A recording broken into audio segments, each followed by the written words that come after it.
विहीर दाखवा.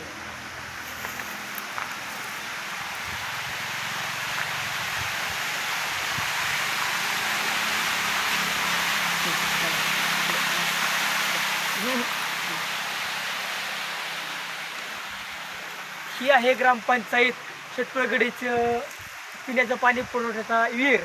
तर ही आहे बारामती ॲग्रो.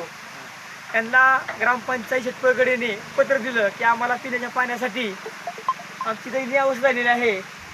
आमचे जे कॅनल होता खडकवासला कॅनल, त्याला फक्त 10 दिवस पाणी आलेलं होतं.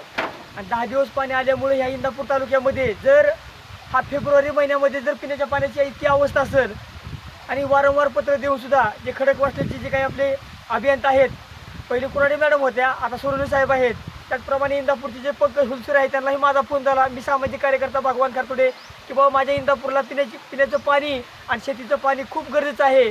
आज टँकरने पिण्याच्या पाण्याची अवस्था जर इंदापूरवर येत असेल आणि आमचे जे काही मंत्री साहेब आहेत जर कुठं दखल घेत नसतील तर ही एक शोकांची का आपल्या इंदापूर तालुक्यावरती आहे. आज पिकाची अवस्था बघितली तर पिकं जायला लागली आहेत. गहू पीक चिकामध्ये आलं आहे. त्या गहू पिकाला एका पाण्याची गरज आहे, पण त्याला आता पाणी नाही. जर हरभरा असो, ऊस असो, आमच्या इंदापुराला पाण्याची खूप गरज आहे. ही यावर लक्ष येते. ही बघा आडाची कंडिशन बघा, पिण्याची पाण्याची अवस्था बघा.